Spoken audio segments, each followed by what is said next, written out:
My name is Harry Testosterone, but you already knew that. Anyhow, we have something very special for you tonight. Emerging out of South Florida, we have the director, the producer, the editor, and the writer of their new film, Nat 20. And that sounds like a lot on their plate, but without any further ado, let's just introduce him, Noah Batista. Noah, welcome. I'm so glad that you could have made it. Thank you so much for having me. Yeah, no worries. Yeah, the booths are ready. So,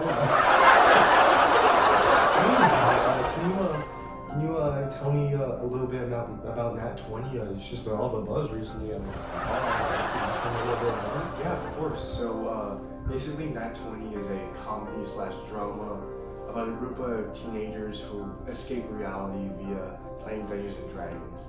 And we wanted to follow this group of teenagers who are absolutely just going through hell at home. And they deal with their problems via managing to leave them all behind when they come together and play games with each other. And I really want to focus on this group of teenagers and show the idea of trauma along with the abuse that they could potentially be facing at home. And the movie, I plan on following everyone's personal life, all their struggles, you know what I'm saying?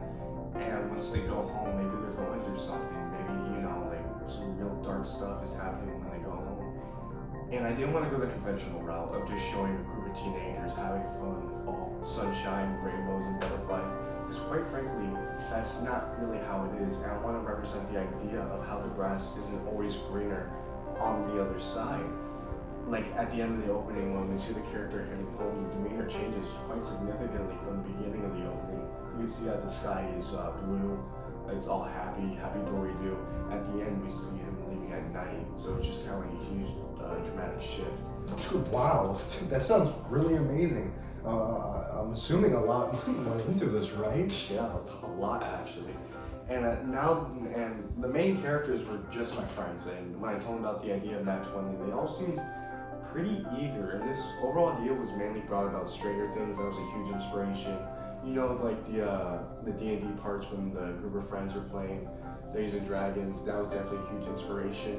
And also the movie Mid-90s, the dynamic between the friends, that was definitely something that I absolutely loved, especially since the idea kind of also culminates around the idea of like these group of friends getting together just to hang out and escape all like the bad stuff that's happening at home. That's kind of what I wanted to show with this movie. That's why I took huge inspiration from it. And with that in mind, definitely our target audience, you know, I don't know who's an audience here, but I think we're aiming to 14 to 28-year-olds, males who are still geeks like me and still play Dungeons and Dragons. What about for old timers like me? Would I be able to enjoy this film? I believe there's also a demographic for older male audience, maybe 40 to 60-year-olds. You know, people who were young like me one time and also played Dungeons and Dragons way back when, or maybe just someone who likes the idea of the story that we see these main characters going home and following their struggles. I think, you know, our older audience would also really like that. Amazing, absolutely love it. But can you tell me a little bit about the production? How did that go? How did that go? How would you describe that process, the production? What would you say about that? Oh man, production was fun. But you know, before we actually like picked up a camera and started recording, we needed to actually come up with an idea. And before I even started with Nat 20, I thought of animation, but I figured that would have taken way too long. I asked a couple people, they said that animation was very expensive, so I figured I'd just go with the live action route. And when I sat down to try and conjure up an idea, I would go through YouTube, look at many film openings, and one of the ones I came across was the opening to The Social Network, and see how they set up the scene. I really loved how they set up the scene, especially the back and forth between between Mark and the girl. I thought that was really interesting. That's something I kind of incorporated into my film opening. And then after I came up with the idea of Nat 20 with, you know, what I just talked about, The Social Network and Stranger Things in the 90s, I needed to make a storyboard. And I made a storyboard, I used my iPad, and that went out sweet. Then when it came to props wasn't too hard. You could see the little miniatures as in the opening. I fortunately collected those since I am still a very large nerd. I just had a bunch of money where I was like, you know, let's just use that for the opening. But the actual production of the filming and all that was interesting. Really? How so? Well, first off, during this whole project, I was actually in the midst of moving. So for about a week during this whole process, I was pretty much homeless. Well, not literally. I was in a hotel for about a week, and I didn't have access to, you know, like stuff that could have really helped me, like a tripod or like microphones. So that was just really hard to do, but it was just really hard because I couldn't even film in my own house. But fortunately I managed to find some spots next to my friend David's house, which was nice because we shot there. We shot in a little empty lot next to his house, and we shot in his basement, which was really cool. And another thing about the production that was really interesting is, remember when I said that I was filming with my friends? You know, the idea sounds awesome on paper. I mean, come on, you're filming with your friends. But after a little bit, once they start getting really, really tired, they start to take it just a little bit less seriously.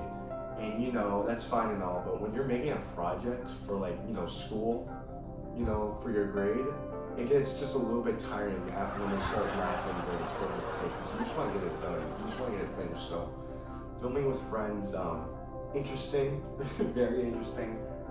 But you know, it was cool. It wasn't that bad. Yikes, that sure sounds like a handful. But it wasn't all bad though, I can assure you. Firstly, I think my directing skills definitely increased. These past projects I've worked on, I was mainly the writer and the editor, and I wouldn't really dive into directing. I wouldn't even be holding a camera. I'll mostly be doing like the post-production and pre-production. And the camera handling, all that, I definitely had more freedom when it came to Nat 20, especially in that opening bit where I was running around the camera. This sounds truly terrible. When I was watching David die, the main character, and I was running behind Solomon. That was really fun to film. And when I'm in editing, oh my gosh, I can't believe I didn't even talk about this. I actually talked quite a bit about editing on my blog, if anyone's following it. And thank you. Yeah, someone's following it. Yeah, editing is my favorite part, and I really felt like I was able to hone my skills in terms of editing during this one, since there was such a huge variety. You know, there was a bunch of fast-paced sections, and then we'd cut, and there would be like slower sections. And I figured that would it'd be hard to like deal with like the different parts. So I thought that was really interesting. It was very different, and especially like the dialogue with the characters at the table. And that constant back and forth was tricky to figure out. I had to mesh some voices with some other shots so they can merge together. And I just think it's kind of crazy to think about that. I was thinking about an animated film at the beginning, and then I came up with this. It's just kind of crazy to think about. You're done? Yeah, I guess. Next question. Let's see here. What technologies did you use for this project? Oh man, where do I even start? Well, let's talk about, you know, hardware. Yes, of course. I think that'd be a good place to start.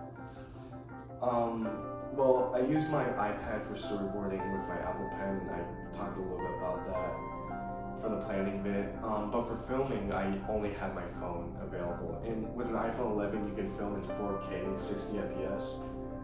But I didn't have any stands, no specific lighting, no tripods, no nothing. Because frankly, I couldn't afford it. But like I said before, I was in the midst of moving, and you could have access to any of that stuff. So that was kind of the only hardware I used for filming. I'm a sophomore, so I don't have a car. I can't drive places. I can't drive and film because I'm not legally obligated to.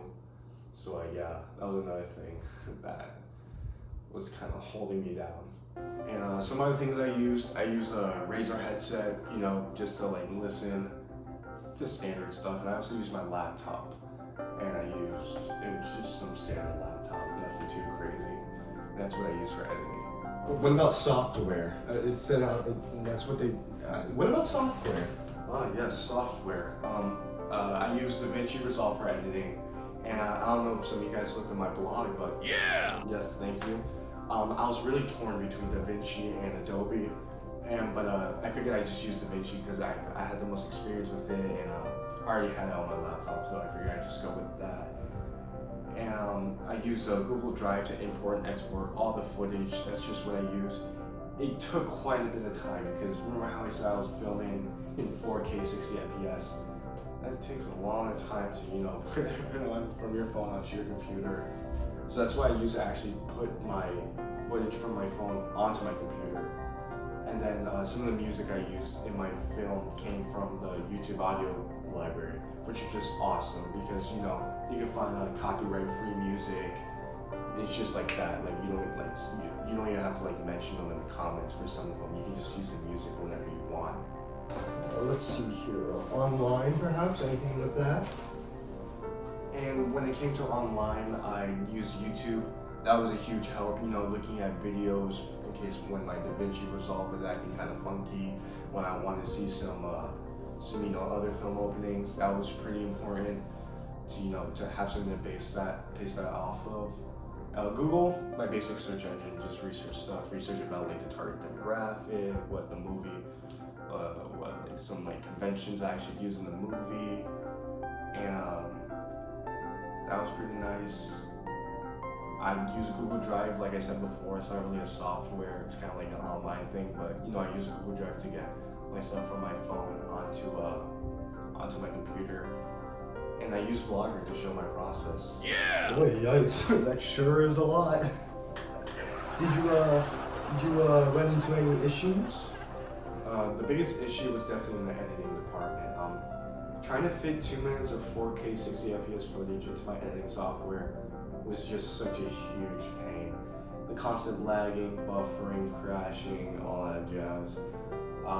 It was just so many issues. But apparently, a lot of people on the internet, have the same issues, and I was able to resolve this problem because I would go on YouTube, research, hey, my DaVinci Resolve is lagging a bunch. I get a bunch of videos, like a bunch, people just explaining it, how to fix it, how to make the resolution, the playback, record a resolution. That was really awesome. That was one of the tips I learned. That was really cool, and it made it flow so much faster. That was really cool. Whoa, that sure is a lot to take in. But where can we find that 20? YouTube.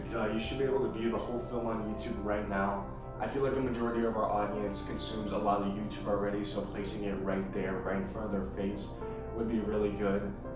And just right there, right in front of their face. And however, if you're old and you don't have YouTube like this guy, you can find it on my blog, noahsresolve.blogspot.com. It's just right there. You can totally check it out. Okay, and before you head out, do you have any last remarks before you have to go? Overall, this was so much fun to make. I love having such a large time frame to work on it. It really gave me a lot of time to hone it and pick at it and see what would work best for it. And making something with my friends and filming something with my friends was just awesome. It's just something that we can look back in 10 years from now and just say, hey, look, I made that, and you guys are all in it. So I thought that was really awesome. And maybe next time for the next project, I should value my time better because on the editing portion, I should have took into account that I didn't have a really powerful laptop, and that editing part it took a while. But yeah, if I could do this again, I think maybe coming up with a more concrete script would have worked way better with my actors, since they kind of talked about how they got tired towards the end of shooting. So if I had a more concrete script, I think they would take it to something a bit more seriously.